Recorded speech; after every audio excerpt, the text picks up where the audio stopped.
વડોદરા મહાનગરપાલિકાની દબાણ શાખાની ટીમ દ્વારા છેલ્લા કેટલાય દિવસથી ગેરકાયદેસર દબાણો દૂર કરવાની કાર્યવાહી કરવામાં આવી રહી છે। ત્યારે વડોદરા શહેરના ગાજરાવાડી વિસ્તારમાં આવેલ રામનાથ તળાવ ખાતે જે ગેરકાયદેસર દબાણો કરવામાં આવ્યા છે તેને દૂર કરવાની કાર્યવાહી દબાણ શાખા દ્વારા કરવામાં આવી હતી। આ પહેલા વડોદરાના રાવપુરા વિસ્તારના ધારાસભ્ય અને ગુજરાત વિધાનસભાના મુખ્ય દંડક બાલકૃષ્ણ શુક્લ દ્વારા રામનાથ તળાવના બ્યુટિફિકેશન માટે નિરીક્ષણ કરવામાં આવ્યું હતું।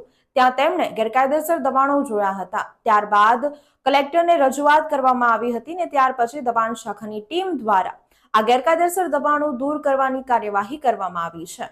શહેરના ગાજરાવાડી વિસ્તારમાં આવેલા રામનાથ તળાવની ફરતે ઉભા થયેલા ગેરકાયદેસર દબાણો પાલિકાની દબાણ શાખાની ટીમ દ્વારા દૂર કરવામાં આવ્યા। રામનાથ તળાવની ફરતે ઉભા કરાયેલા ગેરકાયદેસર દબાણો પાલિકાની દબાણ શાખાની ટીમ દ્વારા તોડી પાડવામાં આવ્યા હતા। અગાઉ વિધાનસભાના મુખ્ય દંડક તળાવની મુલાકાત લઈ રહ્યા હતા અને નિરીક્ષણ કર્યા બાદ સરકારી જગ્યામાં ઉભા થયેલા દબાણો દૂર કરવા જિલ્લા કલેક્ટરને રજૂઆત કર્યા બાદ કાર્યવાહી કરવામાં આવી હતી। અગાઉ ગુજરાત વિધાનસભાના મુખ્ય દંડક અને રાવપુરા વિધાનસભાના ધારાસભ્યએ તેઓના વિધાનસભા વિસ્તારમાં જ્યારે મુલાકાત લઈ નિરીક્ષણ કર્યું હતું તે દરમિયાન તળાવની આસપાસ દબાણો નજરે પડ્યા હતા। ત્યારે જિલ્લા કલેક્ટર કચેરી ખાતે જે દબાણો રાજ્ય સરકારની જમીન ઉપર હોવાથી તેઓને જે તે દૂર કરવા રજૂઆત કરી હતી તો કલેક્ટરે પણ આ દબાણો દૂર કરવાની સૂચના આપી હતી, જેને લઈને ગુરુવારે ગાજરાવાડી સ્થિત રામનાથ તળાવના બ્યુટિફિકેશન પહેલા પાલિકાની દબાણ શાખાની ટીમ પોલીસ બંદોબસ્ત સાથે રાખીને દબાણો દૂર કરવા પહોંચી હતી। સાથે મામલતદાર, ટીડીઓ, આકારણી શાખાના અધિકારીઓ પણ આ કામગીરી વેળાએ હાજર રહ્યા હતા। અમરનાથ મહાદેવ તળાવની કમ્પાઉન્ડ વોલ, ઓરડી સહિત તળાવની ફરતે આવેલા અનેક કાચા પાકા દબાણો દૂર કરવામાં આવ્યા હતા। ઉલ્લેખનીય છે કે જ્યારે તળાવનું બ્યુટિફિકેશન થશે ત્યારે તે દરમિયાન લોકોને ચાલવા માટે ટ્રેક, ગાર્ડન સહિતની સુવિધાઓનું નિર્માણ કરવામાં આવશે।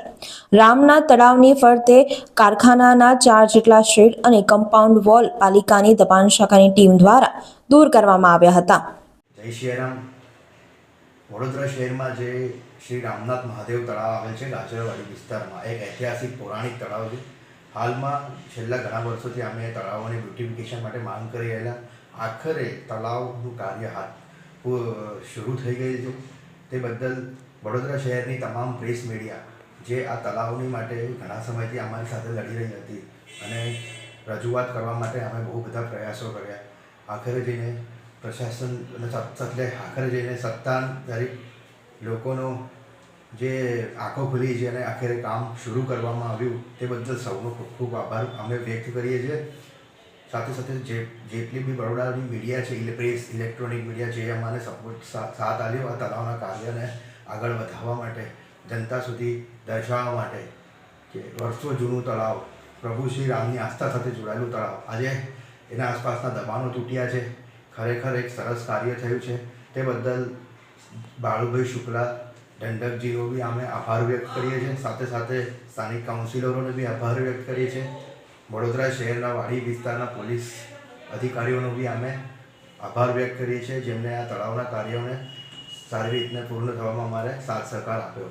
સાથે સાથે જેટલી બી સ્થાનિક જનતાએ આ તળાવના દબાણો તૂટવામાં સાથ સહકાર આપ્યો તે બદલ સ્થાનિક જનતાનો બી આભાર વ્યક્ત કરે છે। ભવિષ્યમાં આ ગાજરાવાડી વિસ્તારનો વિકાસ થશે। આ તળાવના બનવાથી એક સરસ એરિયાનો વિકાસ, અને આપણે મુખ્ય વાત એ છે કે પરિવર્તન થવું જોઈએ। વિસ્તારમાં ઘણા સમયથી આને ડેવલપમેન્ટમાં નહોતો લેવામાં આવ્યું। ઘણા બધા નેતાઓ આવી ગયા, ઘણા બધાને રજૂઆતો કરી, આખી આ છેલ્લા 7 વર્ષથી અમે લડી રહ્યા હતા। સનાતની યુવા સેના બનાવવામાં આવી આ તળાવ બનાવવા માટે। સાથે સાથે અમારી સાથે ઘણા હિન્દુ સંગઠનો જોડાયા। વડોદરા શહેરના તમામ હિન્દુ સંગઠનોનો આભાર વ્યક્ત કરું છું। તમામ સનાતની યોદ્ધાઓનો અમે આભાર વ્યક્ત કરીએ છીએ, જેટલા લોકો અમને સપોર્ટમાં હતા।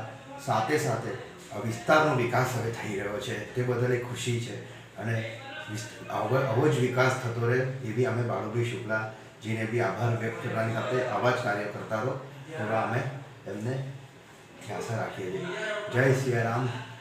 તમામ મીડિયાનો ફરીથી એકવાર આભાર વ્યક્ત કરું છું, કારણ કે જો મીડિયાએ આ કાર્યમાં સપોર્ટ ના આવ્યો હોત બરાબર રીતે તો આ કાર્ય અત્યારે આ લેવલે પહોંચતું જ નહીં. કેમ કે બે વર્ષ પહેલાં ખાતમુહૂર્ત થઈ ગયેલું હતું, તે છતાં કામ નહીં થયું. પેન્ડિંગ ફાઇનલી ભગવાન શ્રી રામજીનું આ તળાવ હવે બનવા જઈ રહ્યું છે, તેની ખુશી છે. અને શહેરીજનોને માટે આ બહુ સરસ સમાચાર છે કે વોર્ડ નંબર 14માં આવેલ ગાજરાડી વિસ્તારમાં હવે વિકાસ થવાનો છે. જય સિયારામ.